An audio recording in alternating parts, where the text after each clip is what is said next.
Hi hello viewers, எல்லோரும் எப்படி இருக்கீங்க? நல்லா இருக்கீங்களா? இன்றைக்கி வந்து டே 23 வெயிட் லாஸ் டேவோட காலையில் எழுந்திரிச்சு வெயிட் செக் பண்ணேன். 93.700 kg இருந்தேன். அதை வந்து என்னோடய நோட்டில் நோட் பண்ணிட்டேன். இன்றைக்கி வந்து நான் என்னோடய வீடியோவில் என்ன ஷேர் பண்ண போகிறேன்னா, என்னோடய லைஃப்பில் நடந்த ஒரு சின்ன சின்ன விஷயங்கள் தான் உங்கள்கிட்ட நான் ஷேர் பண்ண போகிறேன். அது வந்து பார்த்திங்கன்னா ரொம்பவுமே இன்ட்ரெஸ்டிங்காக இருக்கும். ஸ்கிப் பண்ணாமல் பாருங்கள்.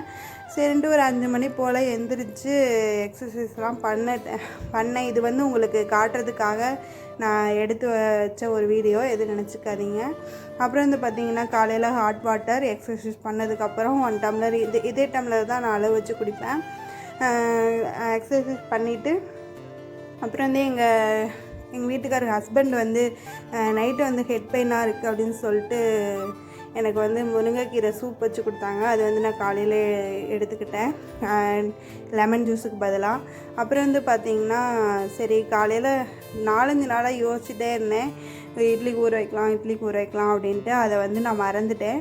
இன்றைக்கி தான் காலையில் சரி யோசனை வந்துடுச்சு, சரி நேரமே ஊற வச்சுருவோம் அப்படின்ட்டு எக்ஸசைஸ் எல்லாம் பண்ணி முடித்ததுக்கப்புறம் ஒரு 1 hour 7 மணிக்கு ஊற வச்சுருந்தேன். 7 மணிக்கு ஊற வச்சுட்டு அதுக்கப்புறம் காலையில் ஓட்ஸ் கஞ்சிலாம் வந்து காய்ச்சிருவோம் அப்படின்ட்டு இது பண்ணிகிட்டு இருந்தேன். அப்புறம் வந்து நான் உடனே ஒரு 10 நிமிஷம் ஊறினதுக்கப்புறமே நீங்கள் அரிசி கழுவினீங்கன்னா சூப்பராக வந்து அதில் இருக்க அழுக்கெல்லாம் பிரிஞ்சு வந்துடும்.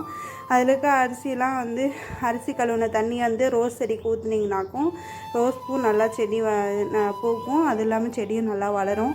நான் வந்து மாட்டு தோணிக்கு ஊற்றிடுவேன். மாடு கழுநீர் தண்ணி பானை இருக்கு இல்லையா, அதில் ஊற்றிடுவேன்.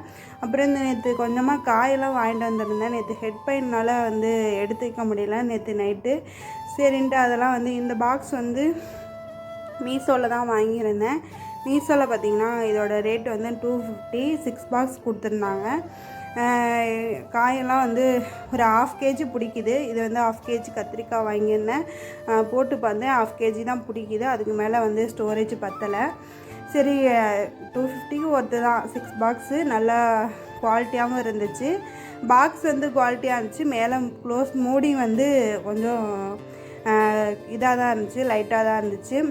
அதோட திக்னஸ் இல்லை, வளைஞ்சிச்சு. சரின்ட்டு அதெல்லாம் பச்சை மிளகாயும் எல்லாமே கட் பண்ணி எல்லாமே காயெல்லாம் கழுவி எடுத்து வச்சுக்கிட்டு இருந்தேன்.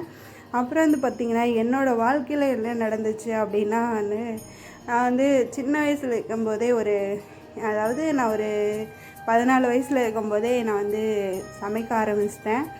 அதாவது காலையில் 14 வயசுனால் 7வது படிக்கிறப்பயே வந்து காலையில் சமைச்சிட்டு தான் நான் வந்து ஸ்கூலே போவேன்.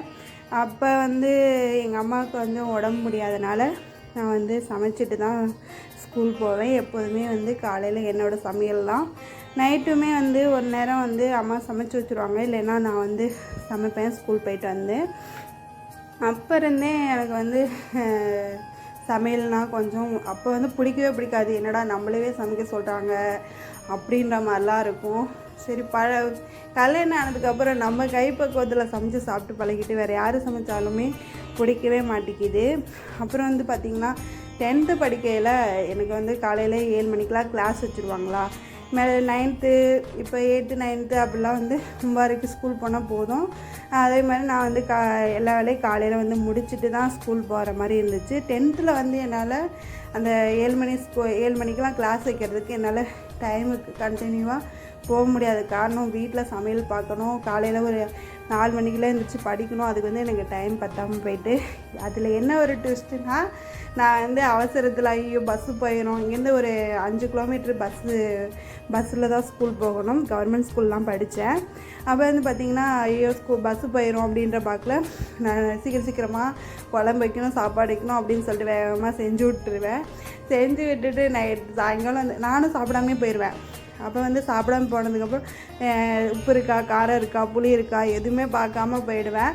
அப்புறம் வந்து பார்த்திங்கன்னா கீழே வீட்டில் வந்துட்டு என்ன சொல்லுவாங்கன்னா, நீ என்ன குழம்பு வச்சுருக்க, நல்லாவே இல்லை, உனக்கு வைக்க தெரியும்னா வை, இல்லைன்னா விட்டுரு அப்படின்லாம் சொல்ல மாட்டாங்க. நாளைக்கு இதே மாதிரி வச்சுன்னா உடனே திங்கி விட்டுருவேன் குழம்பு அப்படின்ட்டுருவாங்க. சரின்ட்டு நானும்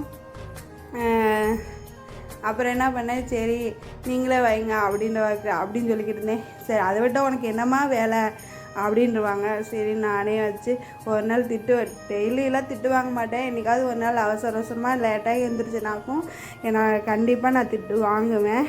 வந்து ஒன்று உப்பு நிறையா போயிடும், இல்லைன்னா புளி அதிகமாக போயிடும், இல்லைன்னா காரம் அதிகமாக போயிடும். ஏதாவது ஒரு மிஸ்டேக் காலையில் நடந்துகிட்டே தான் இருக்கும் என்னோடய சமையலில். ஏன்னா வந்து அவசர அவசரமாக செய்கிறனால டேஸ்ட்டும் பார்க்க மாட்டேன், அப்படியே சாப்பிடாமே போயிடுவேன். 7 மணிக்கெலாம் கிளாஸ் இருக்கிறதுனால. 12க்கும் அதே மாதிரி தான் நடந்துச்சு. நான் 12க்கு ரொம்ப திட்டுவாங்க சமையலை வச்சுட்டு. ஆனால் வந்து காலையில் ஒரு 5 மணிக்கெலாம் எந்திரிச்சு படிச்சுட்டு அதுக்கப்புறம் தான் ஸ்கூலே போவேன். நான் வந்து 12த்தில் வந்து 800 ஷீல்டில் வாங்கியிருந்தேன். அப்போயுமே கவர்மெண்ட் ஸ்கூலாக 10th 12th ரெண்டுமே கவர்மெண்ட் ஸ்கூல் தான். 10த்தில் வந்து 400 மார்க் வாங்கியிருந்தேன். இதுதான் என்னோடய 10th 12th மார்க்கு. அப்புறம் அந்த காலேஜ் படிக்கையில் சேம் அதே தான். காலையில் 8 மணிக்கெலாம் காலேஜ் வந்து ப்ரைவேட்டு உமன்ஸ் காலேஜ் தான் படிச்சிருந்தேன். காலையில் வந்து ஒரு 8 மணி போலலாம் பஸ்ஸு வந்துடும். அப்போயுமே ஏதாவது ஒரு மிஸ்டேக் பஸ்ஸு வந்துடும், பஸ்ஸு விட்டுருவேன். பஸ்ஸு விட்டுட்டு நிறைய நாள் காலேஜ் போகாதனாலாம் இருக்குது. அடுத்த நாள் போயிட்டு மேம்கிட்ட போய் சொல்லிடுவேன். ஏன்னா மேம் ஃபோன் பண்ணிலாம் சொல்ல மாட்டியா இப்போ காலேஜ் லீவுனா அப்படிலாம் சொல்லுவாங்க. மேம் பஸ்ஸை விட்டுட்டேன் மேம், அதையுமே நீ ஃபோன் பண்ணி சொல்லணும்ல அப்படின்னு சொல்லுவாங்க. அது காலேஜ் ஸ்கூலை விட மோசமாக இருக்கும் காலேஜ் லைஃப்லாம் அவ்வளோ இதுன்னெலாம் சொல்ல முடியாது. சரின்ட்டு காலையில் 2 நாளாக மழைங்க. சரின்ட்டு வாசல்லாம் ஒரே குப்பையாக இருந்துச்சு. வீடும் க்ளீன் பண்ண வேண்டியது இருந்துச்சு. அதெல்லாம் க்ளீன் பண்ணி விட்டு வாசல்லாம் கூட்டிக்கிட்டு இருந்தேன். சரின்ட்டு 2 நாளாக மழைனால வாசலில் அடிக்கடி காற்று கொண்டு வந்து குப்பையெல்லாம் கொட்டி விட்டுருது. அதனால் எல்லாமே க்ளீன் பண்ணிக்கிட்டு இருந்தேன். அப்புறம் வந்து பார்த்திங்கன்னா எனக்கு வெயிட் லாஸ் பண்ணுறதுக்கு ஒரு டிப்ஸ் என்னென்னா வந்து காலையில் 1 hour எக்ஸசைஸ் பண்ணிகிட்ருக்கேன். இந்த மாதிரி எக்ஸசைஸ் பண்ணிக்கிட்டு இருக்கேன். அப்புறம் வந்து பார்த்திங்கன்னா காலையில் என்னோடய ரொட்டீன் வந்து எப்போதுமே நான் தான் செஞ்சுக்கிட்டு இருக்கேன். காலையில் வேலையை முடிக்கிறதுக்கு மணி 10 மணி ஆயிரும். அவ்வளோ நேரம் வேலை இருக்கும்.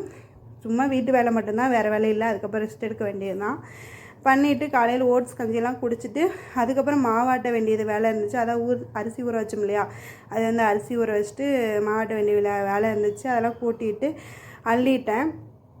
அள்ளினதுக்கப்புறம் பாப்பா வந்து அழ ஆரம்பிச்சிட்டா. அவளை வந்து பார்த்துக்கிட்டு ஃபுல்லாக கூட்டி அள்ளிட்டேன். பார்த்திங்கன்னா கூட்டி இதெல்லாம் வீடியோ எடுக்கலாம், வந்து வீடியோ மட்டும் குப்பையை குமிச்சு எடுத்திருந்தேன்.